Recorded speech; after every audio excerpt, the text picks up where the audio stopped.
ना ब्याह का मंडप सजा था, ना अग्नि की बेदी बनी थी, ना पंडित के मंत्रों का शोर था, न बारातियों की हलचल। पर हाँ, दुल्हन जरूर सजी सवरी थी अपने पिया के चौखट जाने के लिए। दोस्तों, ये एक लघु उपन्यास है जो मेरे द्वारा लिखी गई। मैं उसी का कुछ भाग आपके सामने रख रही हूँ, सुनिएगा। सुर्ख लाल और हरे रंग की जड़ी वाली भारी भरकम बनारसी साड़ी, हाथों में लाल रंग का प्यारा सा चूड़ा और उस पर से मोटे मोटे जराऊ कंगन, गले में रानी हार और बड़ा मान टिक्का, हाथों में पिया के नाम की मेहंदी और पैरों में महावर पर 4 चांद लगाते मोटे मोटे नुपुर और ऊपर से झीनी लाल गोटे वाली सुंदर सी चुनर ओढ़ बिल्कुल किसी देवी सी प्रतीत हो रही थी 22 साल की चाड़ू। सारा गांव बस उसी की छवि निहार रहा था और आपस में खुसर फुसर कर रहे थे। जाने कैसा है इसका पिया, सच सवर कर तो ऐसे जा रही है मानो किसी राज्य की महारानी हो और इसका राजकुमार आंखें बिछाए बैठा है इसके इंतजार में। पर देखो कैसा नसीब है, जिसके साथ ब्याह हुआ है उसका ही अता पता नहीं है, पर ये चली है पिता की चौखट लांघकर पिया की गली। भगवान जाने कैसा घर द्वार होगा, कैसा इसका आदमी होगा, पता नहीं ऐसी क्या मजबूरी थी जो सिंदूरदान के बाद तुरंत इसके पति को निकलना पड़ा। और तो और कब इसकी शादी हुई क्या पता, न जाने ब्याह भी हुआ या यूं ही। जितनी मुंह उतनी बातें, पर इन सब बातों से चारू को कोई फर्क नहीं पड़ रहा था। उसे तो बस एक ही आस थी पिया मिलन की। उसे विश्वास था कि उसके माता पिता ने जो भी जीवन साथी उसके लिए पसंद किया होगा जरूर कुछ सोच समझ कर ही किया होगा, इसलिए वो आज अपने पिता के घर से विदा हो रही थी। बाहर द्वार पर बड़ी सी चरपैया चारू का इंतजार कर रही थी और उसमें बैठे मुरलीधर काका जो चारू की विदाई करवाने आए थे। चारू के बाहर आते ही मुरलीधर काका कार का दरवाजा खोलते और कहते, आइए छोटी बहू रानी बैठिए। चारू बाबुल का आंगना छोड़ पिया की गली की तरफ बढ़ जाती है। चलो रे डोली उठाओ कहा पिया मिलन की रुत आई। चांद नगर को चली चकोरी, प्यासी हूं मिलन की सावरिया। मेरे सपने सजाओ कहा पिया मिलन की रुत आई। गाड़ी में धीमे स्वर में एक संगीत बज रहा था और घूंघट में लिपटी चारू के मन में पिया मिलन की बेचैनी बढ़ती जा रही। मन में हजारों ख्वाहिशें सांसें ले रही थी और उसमें आंखें चार करने के लिए मन उतावला हो रहा था। आखिर कैसा होगा मेरा हमसफर जिसने मेरी मांग तो भर दी पर उसे कभी देखा नहीं। सच में कैसा होगा मेरा पिया, ये सोच सोच कर ही चारू के गाल सुर्ख लाल हो गए और शरीर में प्रेम की सिहरन दौड़ उठी। पता नहीं ये कैसा ब्याह था जिसमें पत्नी अभी तक अपने पति का एक झलक तक नहीं देख पाई थी, पर उतावली थी अपने पिया के चौखट पर जाने के लिए। मन में मिलन की आस लिए चारू पिया की गली बढ़ रही थी और दूसरी तरफ पिता से बिछड़ने का गम। एक पिता ही तो थे जिसे चारू की सबसे ज्यादा चिंता थी, वरना सौतेली मां कहाँ किसी का भला चाहती है। पर चारू का विवाह इतने बड़े खानदान में करवाकर कलावती जी ने अपने ऊपर लगे सौतेली मां की तख्ती हटा ली थी, ऐसा चारू को लग रहा था, क्योंकि वो अपने माता पिता पर पूर्ण विश्वास करती थी। इसलिए तो इस शादी के लिए झटपट हाँ कह दी। खैर, कुछ घंटों के सफर के बाद गाड़ी एक आलीशान बंगले के पास आकर रुक जाती है। गाड़ी के हॉर्न के साथ बड़ा सा लोहे का दरवाजा खुलता है और गाड़ी बंगले के अंदर प्रवेश करती है। बंगले के आगे बड़ा सा बगीचा था जिसमें सुंदर सुंदर रंग बिरंगे करीने से फूल खिले थे और ऐसा लग रहा था मानो वो फूल हिल हिल कर चारू का स्वागत कर रहे हैं, जिसे देखकर चारू का मन प्रसन्न हो जाता है।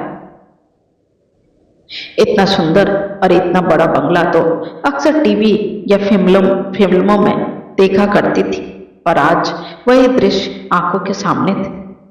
खैर, गाड़ी आकर सीधा बंगले के मेन दरवाजे के पास आकर रुक जाती है।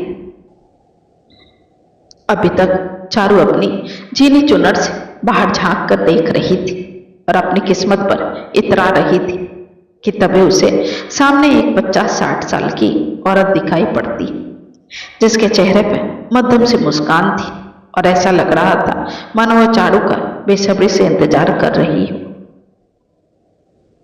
उसी के बगल में 25-26 साल की एक औरत खड़ी थी और हाथों में आरती के थाली लिए चारू को देखने के लिए बार बार गाड़ी की खिड़की में ताका झांकी कर रही थी। और इन दोनों के बीच खड़ी थी प्यारी सी एक 4-5 साल की छोटी बच्ची, जो गाड़ी रुकते ही खिलखिलाकर हंसती हुई उछलने लगती है और उछलते उछलते कहती है, काकी माँ आ गई, काकी माँ आ गई। चारू अपने झीनी लाल चुनर के नीचे से इन लोगों को देख और समझ रही थी आखिर कौन किस रिश्ते में बंधा है, पर यह समझ पाना शायद अभी उसके लिए नामुमकिन था, क्योंकि उसे उस परिवार के एक भी सदस्य के बारे में रत्ती भर भी कुछ पता नहीं था।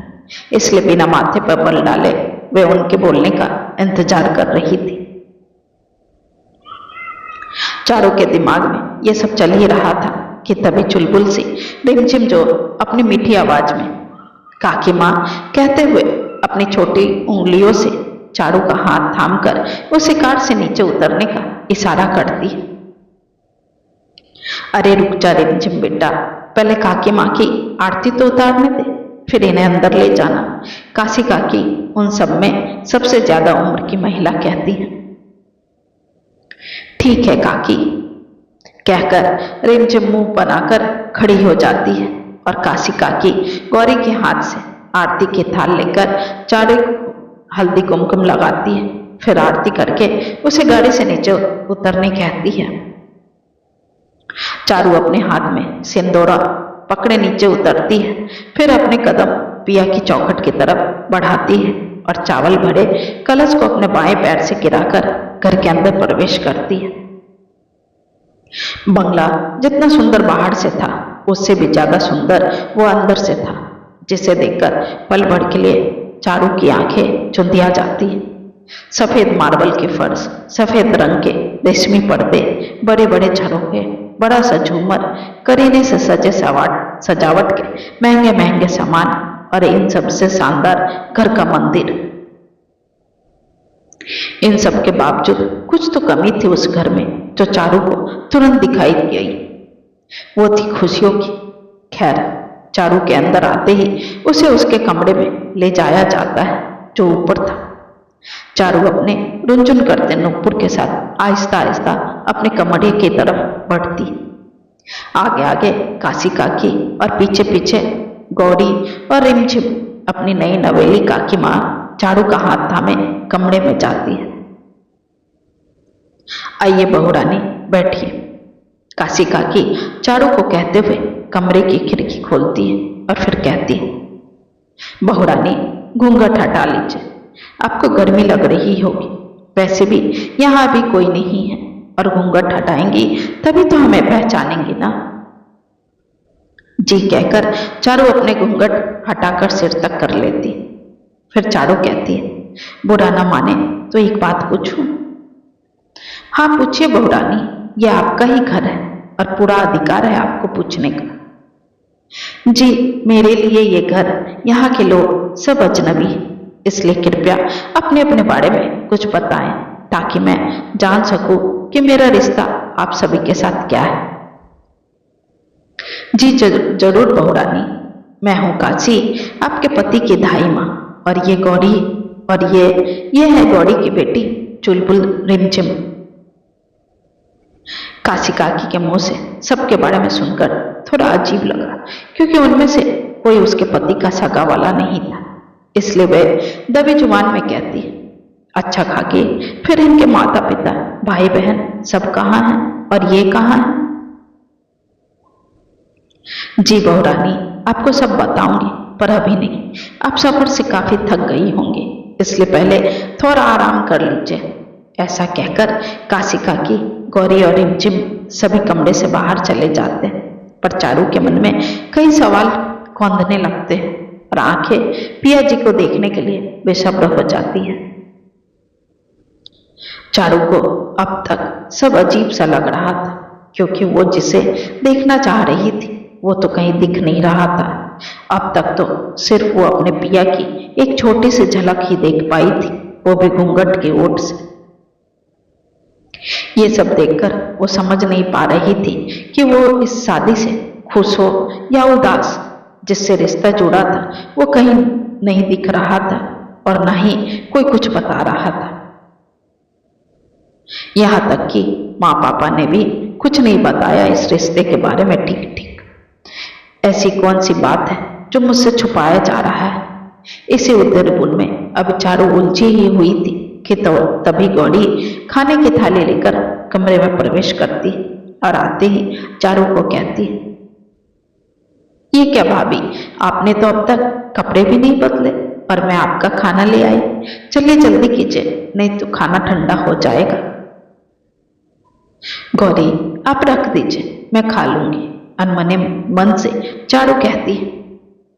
ठीक है भाभी, पर जल्दी से खा लीजिए वरना ठंडी हो जाएगी। ऐसा कहकर वो नीचे आ जाती है। उसके कमरे से बाहर निकलते ही चारू की आंखें नम हो जाती। क्या क्या नहीं सोचा था उसने और हो क्या रहा था।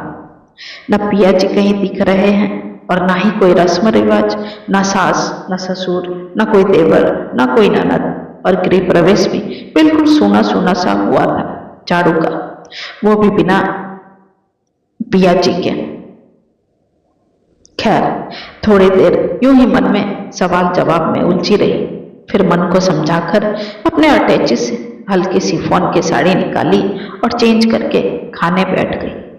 नई जगह, नए लोग, थोड़ा तो अजीब था, फिर भी पिया मिलन की आस अभी भी दिल में जगी हुई थी। एक तो शादी भी जल्दबाजी में हुई, न ढोल न बाजा न बारात न बाराती, बस मंदिर में चंद रिश्तेदारों के सामने शादी हुई और सिंदूरदान के तुरंत बाद निकल गए पिया जी। पता नहीं ऐसी क्या मजबूरी थी जो ऐसा करना पड़ा, और यहां आकर भी कोई कुछ नहीं बता रहा है।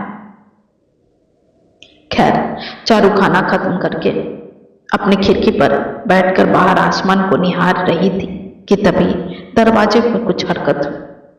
वो मुड़कर देखी तो एक लंबा, छरहरा, तीखे नैन नक्श वाला 30-35 साल का हैंडसम सा आदमी शर्ट पैंट और कोट पहने उसकी तरफ आ रहा था, जिसे देखकर वो झट से उठकर अपनी पलकों को नीचे किए चुप से खड़ी हो गई।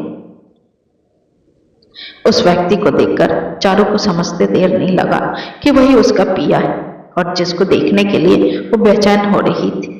वो जैसे जैसे चारू के करीब आ रहा था वैसे वैसे चारू की धड़कनें तेज हो रही थी। वो जी भर देखना तो चाह रही थी, पर उसके आंखें उसे इजाजत नहीं दे रहे थे, क्योंकि प्रेम में अक्सर आंखें प्रेम को निहारने से कतराने लगती हैं। कि तभी, जी मैं अविनाश हूं, वो आपको ऐसे अकेले आना पड़ा, इसके लिए सो सॉरी। अच्छा, आपको आने में कोई तकलीफ तो नहीं हुई? शालीनता भरे लफ्जों में अविनाश कहता है। जी नहीं, कोई दिक्कत नहीं, अपने तेज धड़कते हृदय को काबू करते हुए मीठी आवाज में चारू कहती है। गुड। फिर अविनाश कहता है, thank you so much Charu ji, जो आपने मेरे प्रपोजल को स्वीकार करके हमारी जिंदगी में खुशियां भरने आ गए। मैं आपका जिंदगी भर एहसानमंद रहूंगा। अच्छा, अब आप आराम कीजिए, और हाँ, किसी भी चीज की जरूरत हो तो गौड़ी या काशी काकी को आवाज दे दीजिएगा।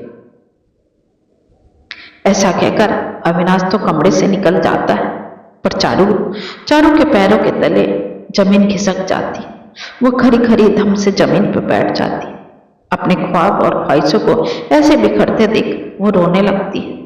किस प्रपोजल की बात कर रहे थे अविनाश बाबू? आखिर क्या था उस प्रपोजल में जो मुझसे छुपाया जा रहा है? माँ पापा ने भी मेरे साथ धोखा किया है। मैं जिसे अटूट बंधन मान रही थी वो तो किसी प्रपोजल पर टिका हुआ रिश्ता है। क्यों किया ऐसा माँ पापा ने? मेरे सपनों को पल भर में चकनाचूर कर दिया। अब तक चारू ख्वाबों से निकलकर हकीकत में आ चुकी थी और याद करने लगती है वो लम्हा जब अविनाश का रिश्ता लेकर सौतेले मामा जी आए थे। माँ ने झट से इस रिश्ते को स्वीकार कर लिया था, पर पापा कुछ उखड़े उखड़े दिखे थे। शायद से उनकी रजामंदी ना हो, पर सौतेली माँ के आगे वे भी मान गए। आखिर उन्होंने अपना सौतेलापन दिखा ही दिया।